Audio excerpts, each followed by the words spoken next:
This lecture is about single hidden layer neural networks for multi-class classification. We will introduce the architectures of multi-class classification neural networks, and more specifically introduce the softmax activation function used in that output layer and the softmax loss that can be used to train such networks. But how would we model multi-class classification? For that, we have to modify our network. Instead of using a single output neuron as in binary classification, for modeling classification with G classes, we would need G output neurons. Each output neuron corresponding to one of the classes.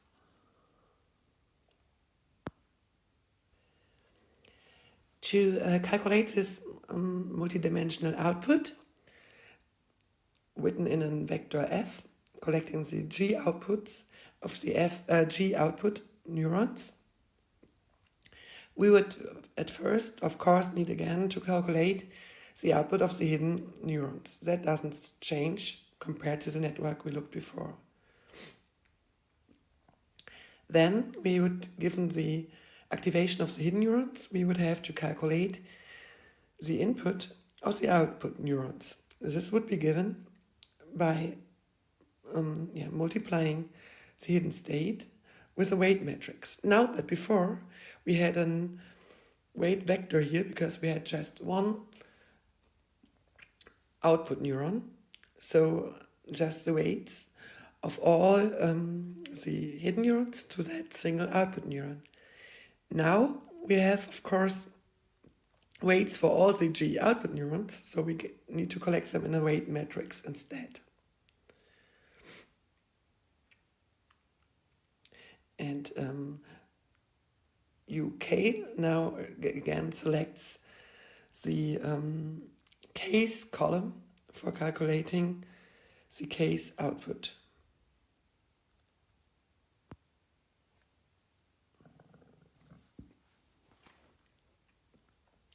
In the second step, we would need to apply the softmax activation function to the output layer. What is the softmax activation function? This is given by this formula. So for calculating the output of the case neuron, we would have in the numerator e to the power of the input of the case output neuron, and in the denominator we would have the sum of the e to the power of all the inputs of all the neurons in the layer.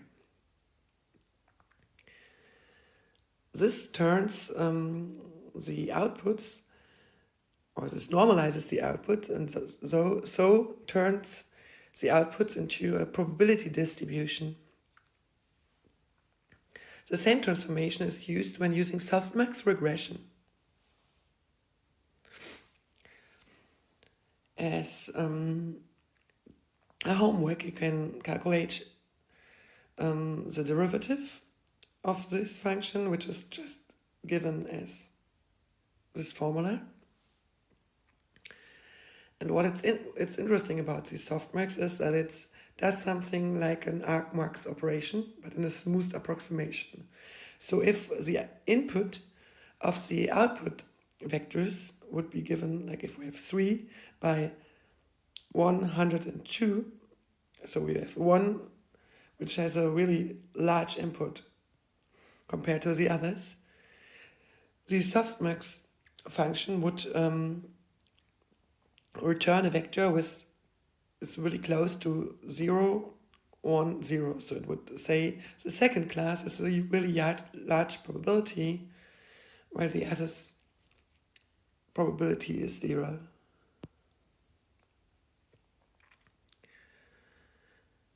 How does this change our small example? Here we have now 3 output neurons instead of 1 in the output layer. And as said before, we have now, instead of a weight vector, a weight matrix W, collecting all the weights associated to the connection between the hidden layer and the output layer.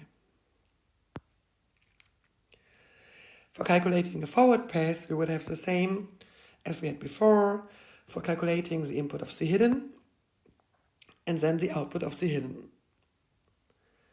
For calculating the output of the output neurons, we would have a matrix vector calculation multiplication then, and adding a bias vector which collects the three bias terms of the three output neurons. Then we have the weighted sum as the input of the output neurons, and by applying this softmax function, as we see, we have the different terms in the denominator and always the same sum in the denominator. We would calculate the output of the network, which of course now is also a vector.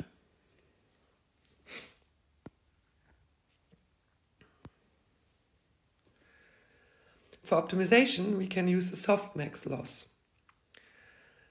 This is just for an example X with a true label Y. This would be just the logarithm of the softmax value for the class K, where K corresponds to the true label. So this function here is 1 if Y is equal to K and 0 otherwise. So it selects from the sum the K which is equal to the ground truth.